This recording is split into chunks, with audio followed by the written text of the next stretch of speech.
Адамның бүкіл зат алмас процесс ұйықтағанда жүреді. Бүкіл мынау жасуша клетканың ескіріп, жаңарып, ескіні жеп, жаңасы өндірілетін ұйықтайтын кезде.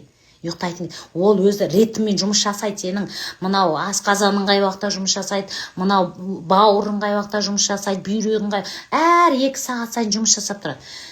Егер сен кеш жаттың ба, асқорту жүйенің жұмыс жасайды, ұйықтап жатқан кезде сол ақырет сен ішкен жеген жартылай аш құрсақ жатқан кезде сен көп тойып жемеуің керексің кешкісін. Сол жеген тамағыңды қорытатын уақытта сен әлі отырсаң бықсеп, тойдың ішінде, қонақтың ішінде ана шұбатты бір ішіп, балықты бір жеп, отырсаң, шоколад печеньеңді жеп, уақыт өтіп кетті асқазаны. Бүйрек жұмыс жасайтын кезде тағы отырсың, ұйықтап жатқанда бүйрек жұмыс жасайтын кезде. Ал бауыр жұмыс жасайтын кезде тағы отырсың, қайтып келіп әйеліңмен, күйеуіңмен тағы шай ішесің жұрт төсек қылып. Сөйтіп таң атқанда бірақ ұйықтайсың. Бітті ғой, ағзаның функциялық қызметі өзгерді.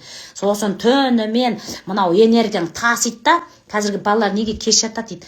Неге ұйықтамайды дейді. Кеш жатқан бала қайтып ұйықтайды. Бейшара денесі қызып кетті ғой, энергиясы асып, бүкіл қанды жеп қойды. Адам өзі отпен, сумен тұрады. Сен денеңдегі сұйықтық су, сенің бойыңдағы күш от. Сол отты сен пайдалана берсең, мотордың өзін ұзақ пайдалансаң қызып кетпей ма? Сол сияқты логика. Сен денеңді демалтпай пайдалана берсең, қызымай ма? Қызығаннан кейін сенің бойыңдағы сұйықтықты жемей ма?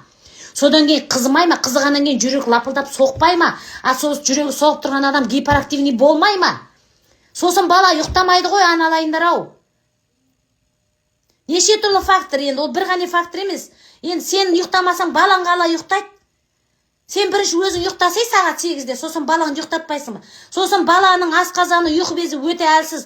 Жаңағы денесі тәтті басты, бір тәтті жеді, ұйқысы қанбады, оншақтығын бітті. Ұйқы безімен асқазан бірден жұмыстан шығады. Өйткені одардікі өте әлсіз. Бірден бала бірінші тип сахар болып шығады. Ал үлкен адамға кішкене шыдаймыз әйтеу. Үйренген ағза. Бірден болмайсыз, екінші тип боласыз бірінші. Одан кейін бар бірінші тип боласыз. До конца қуатыңды құртқан кезде бірінші тип сахарсың дейді, бітті.